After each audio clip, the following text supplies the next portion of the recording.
آپ نے فرمایا تمہاری ماں۔ اس نے کہا پھر کون؟ آپ نے فرمایا تمہاری ماں۔ اس نے تیسری بار پھر پوچھا کہ اس کے بعد کون؟ آپ نے فرمایا تمہاری ماں۔ اور پھر چوتھی بار جب اس نے پوچھا کہ پھر کون، تو آپ نے فرمایا تمہارا باپ۔ یعنی 3 مرتبہ 3 درجے ایک ماں کا درجہ باپ سے زیادہ ہے۔ وہ ماں کون ہے؟ وہ عورت ہے۔ ماں کی صورت میں عورت کو سب سے زیادہ قابل احترام بنانا اسلام کا یہ بتاتا ہے کہ اسلام کس قسم کا معاشرہ دیکھنا چاہتا ہے۔ اسلام کے نزدیک سب سے زیادہ بہتر معاشرہ وہ ہے جس میں عورت کو سب سے زیادہ عزت اور احترام کا مقام حاصل ہو۔ جو شخص ماں کے روپ میں ایک خاتون کا سب سے زیادہ لحاظ کرے، اس کے اندر لازمی طور پر یہ مزاج پیدا ہوگا کہ وہ دوسری خواتین کا بھی سب سے زیادہ لحاظ کرے۔ اس طرح پورے معاشرے میں عورت کو وہ مقام مل جائے گا جو گھر کے اندر ایک ماں کو ملا ہوا ہوتا ہے۔ تو اس لحاظ سے ہمیں پتہ چلتا ہے کہ اسلام میں عورت کا درجہ سب سے زیادہ ہے، اور یہ بات ہمیں اور بھی بہت سی مثالوں سے ہم سمجھ سکتے ہیں۔ حج کے موقع پہ آپ کیا دیکھتے ہیں؟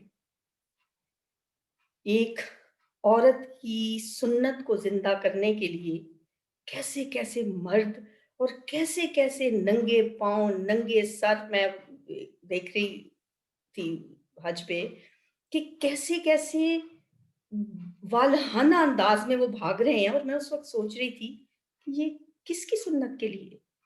حضرت حاجرہ کی سنت کو فالو کر رہے ہیں۔ وہ ایک عورت ہی تو تھی نا۔ اور حضرت عائشہ، حضرت خدیجہ، حضرت فاطمہ، سینکڑوں نہیں کروڑوں مرد جو ہیں ان کی فضیلت اور ان کے مقام پہ رش کرتے ہیں۔ تو اسلام نے عورت کو عزت دی ہے، احترام دیا ہے، مقام دیا ہے، اظہار خیال کی آزادی دی ہے۔ وہ جو حضرت عمر فاروق رضی اللہ تعالیٰ عنہ کا جو واقعہ میں نے آپ کو سنایا تھا، ایک دفعہ انہوں نے ممبر پہ کھڑے ہوئے لوگوں سے کہا کہ تم لوگ عورتوں کے زیادہ مہر نہ باندھا کرو، مقرر کر دیا آپ نے مہر کے بس اس سے زیادہ مہر نہیں دیا جائے گا عورتوں کو۔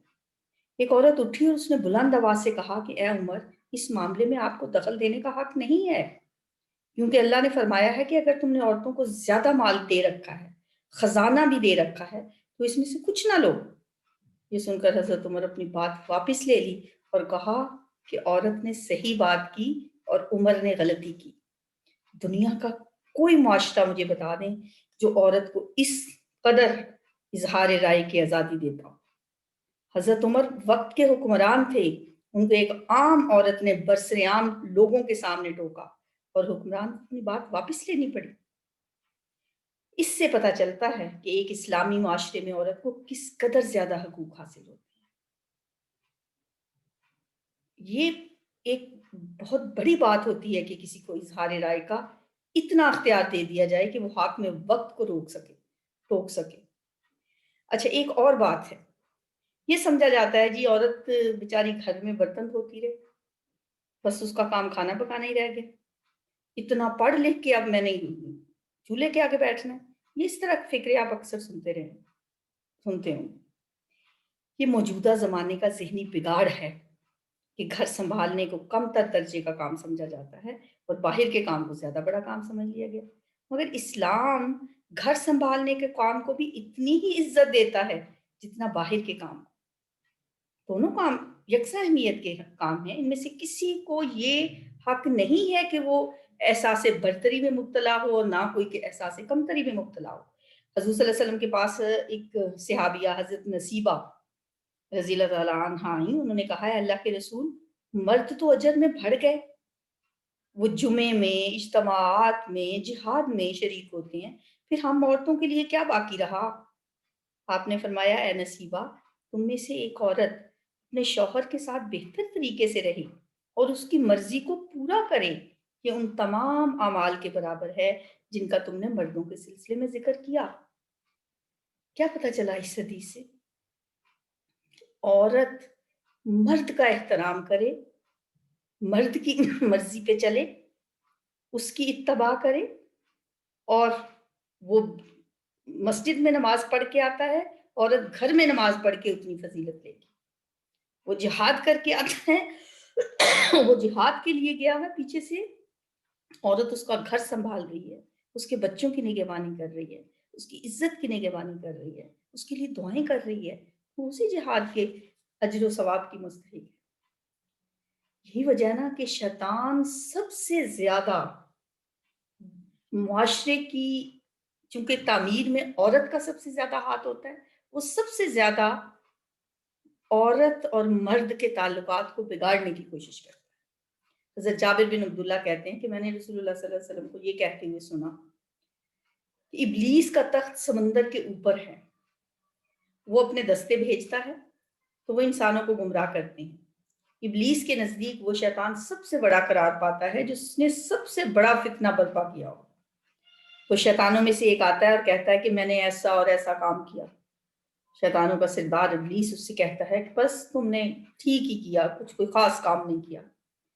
پھر ان میں سے ایک آتا ہے اور کہتا ہے کہ آج میں نے ایک مرد اور ایک عورت کہ میں پیچھے لگ گیا اور میں لگا رہا یہاں تک کہ میں نے دونوں کے درمیان جدائی ڈال دی.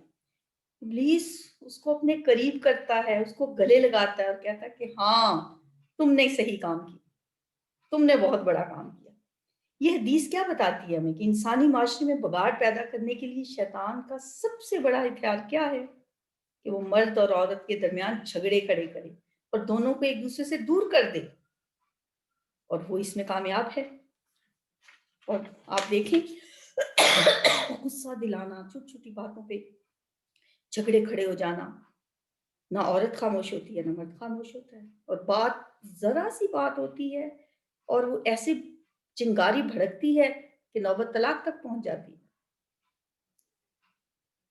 اسی طرح سے آپ ایک اور بات آپ کے سامنے رکھنا چاہتی ہوں کہ موجودہ زمانے میں نبی صلی اللہ علیہ وسلم نے تو 1400-1500 سال پہلے فرما دیا تھا کہ عورت کی حکمرانی کی آپ نے مخالفت کی تھی، لیکن آج کے دور میں متعدد سائنسدان خالص سائنسی بنیاد پر عورت کو اعلیٰ حکومتی عہدہ دینے کے خلاف ہیں.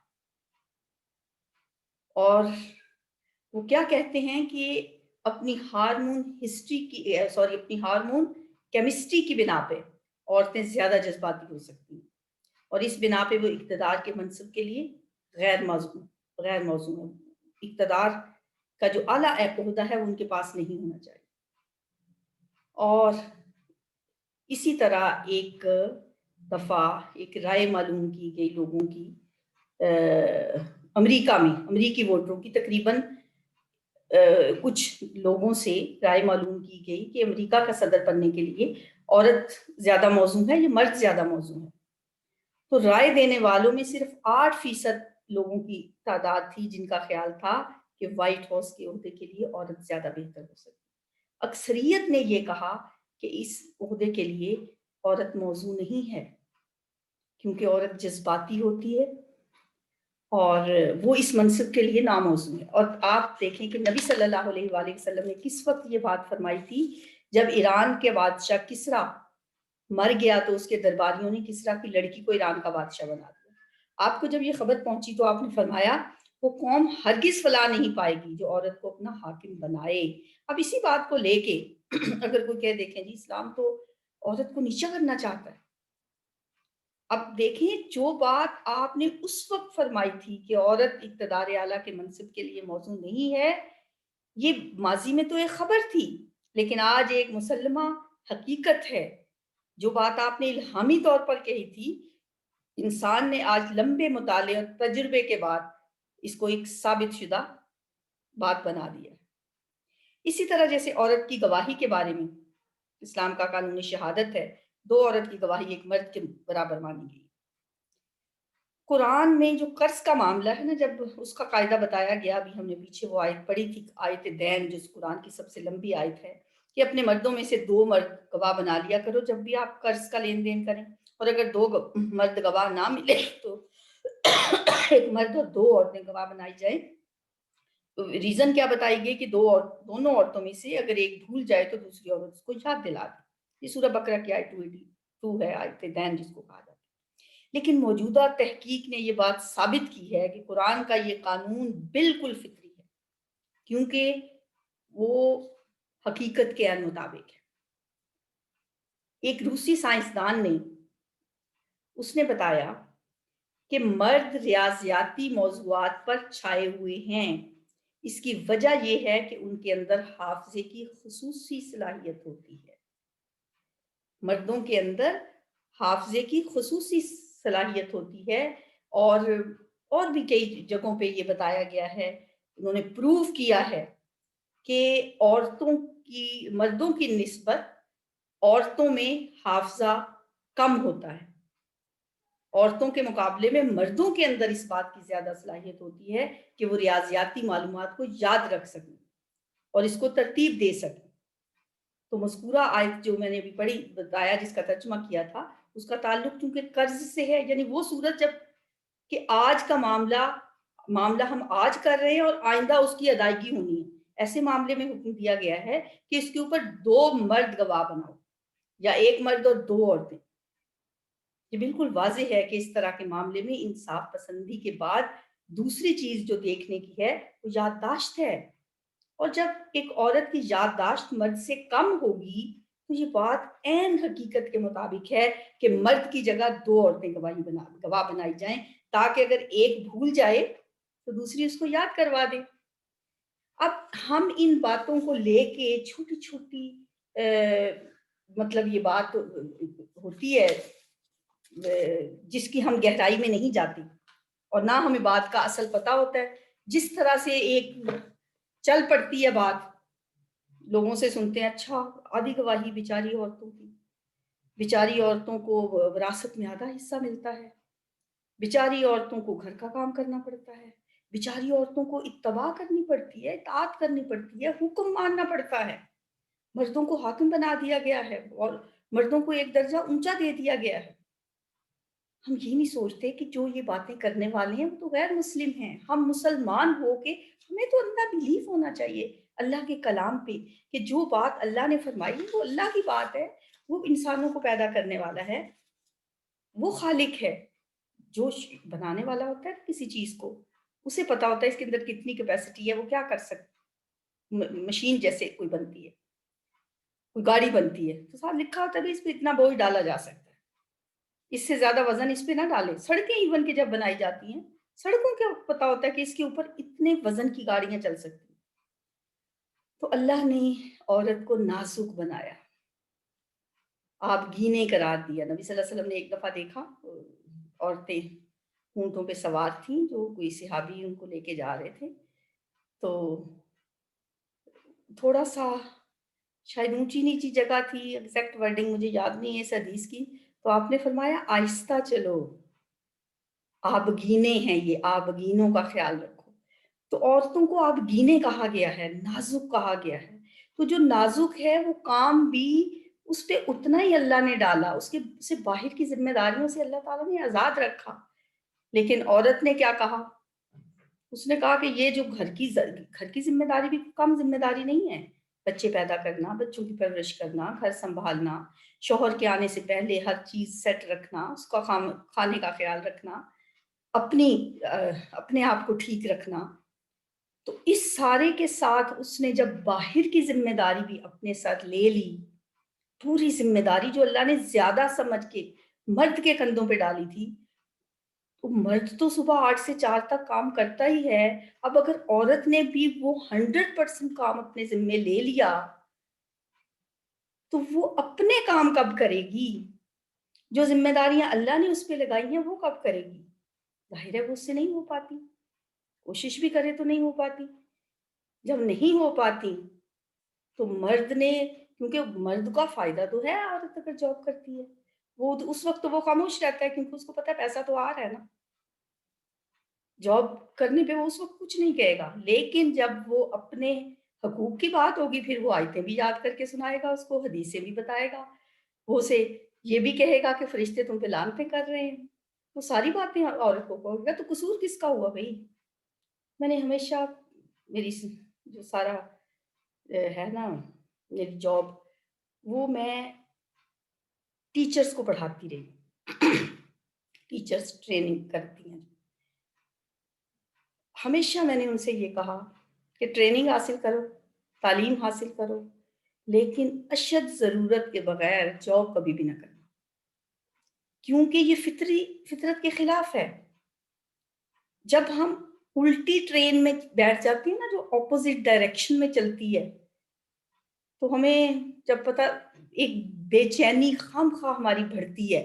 وہ مثال میں دیا کرتی ہوں، اب بس ٹائم کی کمی ہے اس لیے میں جلدی جلدی بات کر رہی ہوں، کہ بندے نے جانا لاہور ہو اور وہ پشاور والی ٹرین میں بیٹھ جائے، تو آپ سوچیں کہ اس کی بے چینی اس کی کیسی ہوگی۔ لوگ تو انجوائے کر رہے ہوں گے باہر کے مناظر، اور یہ جو غلط ٹرین میں بیٹھا ہے یہ کتنا بے چین ہوگا۔ تو ہم بھی غلط ٹرین میں دراصل بیٹھ گئے، ہم نے وہ کام ہم عورتوں نے اپنے ذمے لے لیے ہیں جو ہمارے کرنے کے ہیں نہیں۔ اس وجہ سے ڈپریشن ہے، بے چینی ہے، لڑائی جھگڑے ہیں، شوہر کو اپنا کام ٹائم پہ نہیں ملتا، بچوں کو کھانا ٹائم پہ نہیں ملتا، بچے وہ پریشان، وہ عورت خود پریشان، گھروں کا نظام بگڑ گیا ہے۔ تو اگر ہم اللہ کے بنائے ہوئے اس قانون کے مطابق رہیں جو اللہ نے ہمیں دیا ہے، الرجال قوامون علی النساء بما فضل اللہ بعضهم، اللہ نے ساتھ ہی جب یہ کہا نا کہ مردوں کو میں نے قوام بنایا عورتوں پر، ساتھ ہی اس کی وجہ بھی بتا دی کہ کیا وجہ ہے، کیوں میں نے ان کو یہ ذمہ داری دی ہے۔ 2 ریزنز اللہ نے اس کی بتائیں۔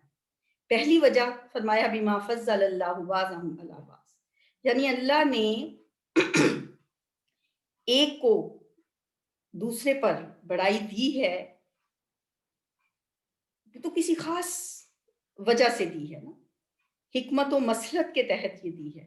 کسی کو افضل بنا دیا، کسی کو دوسرے پہ فضیلت دے دی اور کسی پر فضیلت دے دی۔ جیسے ایک خاص گھر کو اللہ نے اپنا بیت اللہ قرار دیا ہے، قبلہ قرار دیا ہے، بیت المقدس کو ایک خاص فضیلت دی ہے، اسی طرح مردوں کو بھی حاکمیت اللہ تعالیٰ نے دی، ایک خدا داد فضیلت ہے اللہ کی طرف سے، جس میں مردوں کی کسی کوشش کا دخل نہیں ہے، ان کے کسی عمل کا دخل نہیں ہے، اور نہ ہی اس میں عورتوں کا کوئی قصور اور ان کی کسی کوتاہی کا کوئی دخل۔ یہ خالصتاً اللہ کی دین ہے، اس لیے اس کو ہم کہتے ہیں یہ وہبی ہے، یہ اللہ کی عطا ہے۔ وہب کہتے ہیں نا، عطا کرنے والا وہاب ہوتا ہے، تو یہ اللہ کی خاص عطا ہے، یہ اس کی وہبی، یہ ایک وجہ ہے۔ دوسری وجہ جو ہے وہ اختیاری ہے، اور وہ اختیاری کیا ہے کہ مرد اپنا مال عورتوں پر خرچ کرتے ہیں، اور مالی ذمہ داریاں تمام کی تمام مردوں پر ہیں۔ عورتوں کا تو یہ حال ہے کہ شادی سے پہلے ساری ذمہ داریاں باپ پر ہیں، اور باپ اس کے سارے کام پورے کرتا ہے، اور شادی کے بعد شوہر۔ اس لیے اگر غور کیا جائے تو مرد کو تو جو ہم کہتے ہیں نا کہ ڈبل حصہ ملتا ہے، وراثت میں بھی دوہرا حصہ دیا جاتا ہے، تو وہ کچھ دوہرا حصہ دے کے کچھ زیادہ نہیں ملتا اس کو، وہ پھر لوٹ کے عورتوں ہی کے پاس پہنچ جاتا ہے۔ اور دوسری بات یہ ہے کہ یہ جو عورتوں کو ملتا ہے نا وراثت میں کم حصہ، یہ اچھا حمدہ یہ اس کی چارجنگ لگا دیں ذرا، یہ بھی چیزیں کچھ دیکھنی پڑتی ہیں پہلے، جو بعض اوقات رہ جاتی ہیں، جلدی سے چارجنگ اس کی لگا دیں۔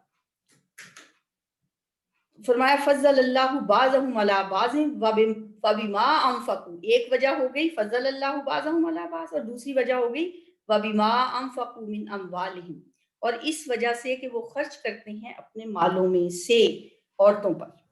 یہاں تک یہ بات پہلی ختم ہو گئی کہ مرد قوام ہیں، اور وہ کس وجہ سے قوام ہیں۔ اب آگے ہے جی صالح بیوی کون سی ہوتی ہے؟ فالصالحات، نیک عورتیں کیسی ہوتی ہیں؟ نیک عورتیں قانتات، فرما بردار ہوتی ہیں، قانتہ عاجزی کے ساتھ فرما برداری کرنے والی، حافظات للغیب بما حفظ اللہ، حفاظت کرنے والی ہوتی ہیں ان کی عدم موجودگی میں، شوہروں کی عدم موجودگی میں حفاظت کرنے والی ہوتی ہیں۔ چونکہ عورتوں کی یہ ذمہ داریاں جو ہیں، یعنی اپنی عصمت کی حفاظت کرنا، حفاظت کیا کرنی ہے؟ گھر کی حفاظت کرنی ہے، بچوں کی حفاظت کرنی ہے، اور اپنی عصمت کی حفاظت کرنی ہے۔ سب کچھ جو گھر میں موجود ہے شوہر کی غیر موجودگی میں اس کی نگران عورت ہے، اور یہ کام کوئی آسان کام نہیں ہے۔ شوہر کے مال کی حفاظت، گھر کی حفاظت، بچوں کی حفاظت، اس لیے آگے جا کے فرمایا بما حافظ اللہ، بما حافظ اللہ، کہ یہ جو حفاظت وہ کرتی ہیں وہ اللہ کی مرضی سے، اللہ کی عطا سے، یعنی اس حفاظت میں اللہ تعالیٰ عورت کی مدد فرماتے ہیں، اللہ کی مدد، اللہ کی توفیق سے وہ ان ذمہ داریوں سے عہدہ برا ہوتی ہے، ورنہ شیطان کے شت کنڈے اپنے نفس کی وجہ سے ہر وقت ہر انسان، چاہے وہ مرد ہو یا عورت ہو، وہ گھیرے میں ہوتا ہے شیطان کے، اور عورتیں خصوصاً اپنی علمی اور عملی قوتوں میں بنسبت مرد کے کمزور بھی ہوتی ہیں، اور انفرادی جو ہے وہ معاملہ الگ ہے، مطلب مجموعی طور پہ اگر دیکھا جائے، اور اس میں بھی ہمیں نبی صلی اللہ علیہ وآلہ وسلم کی ایک حدیث بھی ملتی ہے، میں اپنے پاس سے نہیں کہہ رہی کہ وہ کمی ہوتی ہے ان میں، ایک حدیث ہے اور یہ مسلم کی حدیث ہے۔ آپ نے فرمایا اے عورتوں صدقہ کیا کرو، اے عورتوں کی جماعت تم زیادہ صدقہ کیا کرو، میں نے تمہیں جہنم میں مردوں کی نسبت زیادہ تعداد میں دیکھا ہے۔ ایک عورت نے پوچھا کیوں یا رسول اللہ، اس کی کیا وجہ ہے؟ آپ نے فرمایا تم لعنت زیادہ کرتی ہو، خامد کی ناشکری کرتی ہو، عقل و دین کی کمی کے باوجود مردوں کی عقل مارنے والی تم سے بڑھ کر اور کوئی نہیں۔ انہوں نے پوچھا یا رسول اللہ عقل و دین میں کمی کیسے؟ آپ نے فرمایا عقل میں کمی ایسے کہ اللہ نے تمہاری گواہی عادی رکھی ہے، اور دین میں کمی ایسے کہ ہر مہینے کے کچھ دن تم نماز روزہ نہیں کر سکتے۔ تو یہ مسلم کی حدیث ہے، یہ میں اپنے پاس سے نہیں کہہ رہی، کہ اللہ تعالیٰ نے ان کی جو عقل میں کمی ہے اور جو دین میں کمی ہے۔ اب ہم یہ نہیں کہہ سکتے کہ بھئی ہم اپنی مرضی سے تو نہیں نماز چھوڑتے، مرضی سے بے شک نہ چھوڑیں، لیکن یہ تو فیکٹ ہے کہ اتنی نمازیں مردوں کی ہم سے زیادہ ہیں، اتنے روزے ان کے ہم سے زیادہ ہیں، ہم نے قضا کر کے پڑھنے، اور بعض تو قضا بھی نہیں پڑتی، رکھتی روزے۔ آگے ہے واللاتی تخافون نشوزہن، اب یہ اگلی بات آ گئی۔ یہ اگلی بات کیا ہے کہ اگر تو بیویاں صالح ہیں، فرما بردار ہیں، یہ تو پہلی بات ہو گئی، اور اس میں کیا تھا فالصالحات قانتات حافظات للغیب بما حفظ اللہ، نیک عورتیں فرما بردار ہوتی ہیں، حفاظت کرنے والی ہوتی ہیں بما حفظ اللہ، اور جو نافرمان ہوتی ہیں وہ عورتیں کہ تم ان کی نافرمانی سے تمہیں اندیشہ ہے، تو پھر تم اس کی اصلاح کیسے کرو گے؟ وہ عورتیں کہ تم ڈرتے ہو ان کی سرکشی سے، نشوز سے۔ نشوز کیا ہوتا ہے؟ عورت کا بات نہ ماننا، سرکشی کرنا، نافرمان ہونا، شوہر کے آگے اکڑنا، شوہر کے آگے بولنا، زبان درازی کرنا، یہ سب باتیں نشوز میں آتی ہیں۔ اب شوہر کو بتایا جا رہا ہے، اللہ تعالیٰ بتا رہے ہیں کہ جو عورتیں اپنے شوہروں کی نافرمان ہیں یا جن سے اس کام میں کوتاہی ہوتی ہے اپنی ذمہ داریوں میں، اب اس کی اصلاح کے لیے مردوں کو اللہ نے 3 طریقے بتائے ہیں۔ پہلا طریقہ کیا بتایا؟ یعنی عورتوں کی طرف سے اگر نافرمانی کا اندیشہ ہو تو پہلا درجہ ان کی اصلاح کا یہ ہے کہ نرمی سے ان کو سمجھاؤ، فائزوہن، انہیں نرمی سے سمجھاؤ، اور اگر وہ محض سمجھانے بجانے سے باز نہ آئیں، تمہاری بات نہ مانیں، نافرمانی نہ چھوڑیں، نشوز سے نہ نکلے، تو دوسرا درجہ یہ ہے کہ ان کا بستر اپنے سے علیحدہ کر دو، تاکہ وہ اس علیحدگی سے شوہر کی ناراضی کا احساس کر کے اپنے فعل پہ شرمندہ ہوں اور ایکسکیوز کر کے واپس آ جائیں۔ قرآن کے الفاظ میں فی المزاج ہی، یعنی بستروں کو الگ کر دو، گھر الگ کرنے کا نہیں کہا گیا۔ تیسری صورت جو بتائی وہ یہ ہے کہ فضربوہن، اب کیا کرو؟ پہلے تو دونوں سزائیں جو تھیں وہ بڑی شریفانہ سی سزائیں ہیں، اور تیسری جو سزا ہے وہ ہے فضربوہن، معمولی مارنے کی بھی اجازت ہے، اور یعنی جو پہلی 2 سزاؤں سے بات نہ مانے تو اب اس کے لیے پہلے نمبر پہ مارنے کا ذکر نہیں ہے، اور اس میں بھی نبی صلی اللہ علیہ وسلم نے فرمایا اس سے اس کے بدن پہ اثر نہ پڑے، کوئی اس کا ہڈی ٹوٹنے یا زخم لگنے تک کی نوبت نہ آئے، اور چہرے پہ مارنے سے آپ نے سختی سے منع فرما دیا۔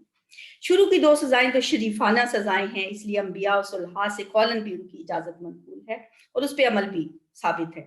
مگر یہ جو تیسری مارنے والی سزا ہے نا، یہ بدرجہ بہت ہی مجبوری کی حالت میں ایک خاص انداز میں مرد کو اس کی اجازت دی گئی ہے، مگر اس کے ساتھ ہی حدیث میں سختی سے منع کیا گیا ہے کہ اچھے مرد یہ مارنے کی سزا عورتوں کو نہیں دیں گے۔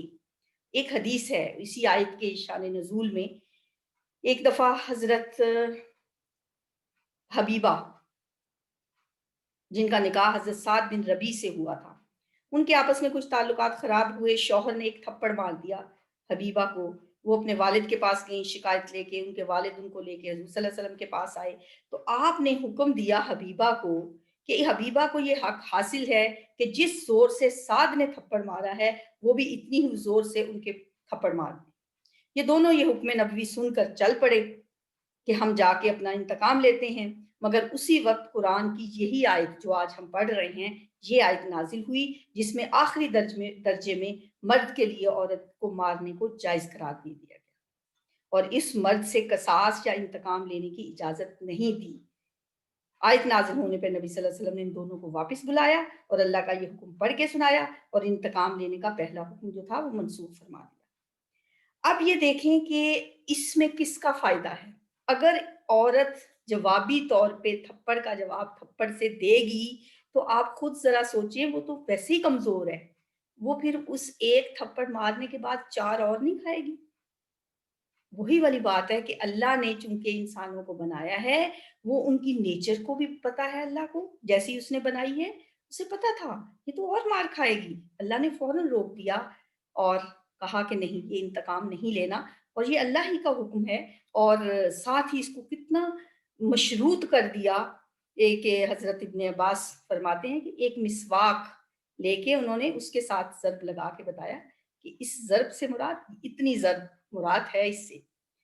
پھر اگر وہ اطاعت کرنے لگے تمہاری تو نہ تلاش کرو ان پہ زیادتی کا راستہ، خام خواہ پھر ان کے لیے بہانے تلاش نہ کرو، کوئی اگلے پچھلے بدلے نہ نکالو۔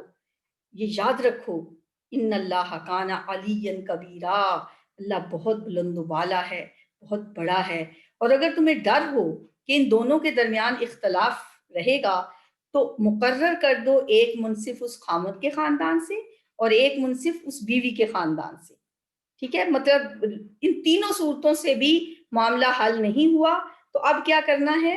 ایک شوہر کی طرف سے اس کے خاندان سے اور ایک بیوی کے خاندان سے ایک منصف مقرر کیا جائے گا، ایک حکم مقرر کیا جائے گا۔ اگر وہ دونوں چاہیں گے اصلاح کرنا تو اللہ ان کے درمیان موافقت پیدا کر دے گا۔ بے شک اللہ تعالیٰ خوب علم والا اور خوب خبردار ہے۔ یہاں پہ یہ رکوع ختم ہو جاتا ہے اور اگلی جو آیات ہیں اسی سے ملتی جلتی آیات ہم پیچھے بھی پڑھ کے آئے ہیں۔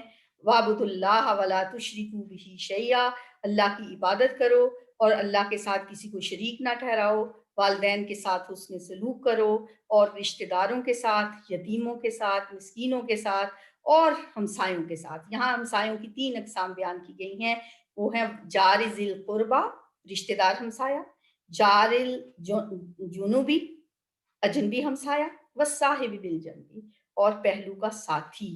یہ 3 قسمیں ہیں ہمسایوں کی، ایک وہ ہمسایہ جو آپ کا رشتہ دار بھی ہو، ایک وہ ہمسایہ جو آپ کا رشتہ دار نہ ہو، اور ایک کوئی بھی جیسے آپ سفر میں کسی کے ساتھ ساتھی بن جاتے ہیں وہ بھی ہمسایہ ہوتا ہے۔ اور وابن السبیل، اور مسافر، اور جن کے مالک ہیں تمہارے دائیں ہاتھ یعنی تمہارے لونڈی غلام، ان سب کے ساتھ اللہ تعالیٰ نے کیا حکم دیا ہے؟ ان کے ساتھ احسان کرنا ہے۔ سب سے پہلے والدین، پھر رشتہ دار، پھر یتیم، پھر مسکین، پھر ہمسائے، پھر مسافر، پھر لونڈی غلام۔ ان اللہ لا یحب من کان مختالا فخورا، اور اللہ نہیں پسند کرتا مغرور اور فخر کرنے والوں کو، جو مختال ہو، فخور ہو، فخر کرنے والا ہو۔ تو اللہ تعالیٰ سے دعا ہے کہ اللہ تعالیٰ ہم جو کچھ پڑھتے ہیں، جو سنتے ہیں، ان پہ عمل کرنے کی توفیق عطا فرمائے، اور اس میں ہم سے کوئی غلطی یا کوتاہی ہو جائے، دیکھیں ہم انسان ہیں، میں بھی انسان ہوں، کوشش کرتی ہوں کہ اپنی طرف سے کہ کوئی بات ایسی منہ سے نہ نکلے جو قرآن و حدیث کے خلاف ہو، لیکن پھر بھی انسان بندہ بشر ہے، اگر کوئی کمی کوتاہی ہو تو اللہ تعالیٰ سے دعا ہے کہ وہ ہمیں معاف فرما دے۔ اور اس کی تلاوت کا بس ٹائم تو نہیں ہے پوری تلاوت سننے کا، جتنی بھی سنی جاتی ہے ہم سن لیتے ہیں۔ الرجال قوامون على النساء بما فضل الله بعضهم على بعض وبما أنفقوا من أموالهم فالصالحات قانتات حافظات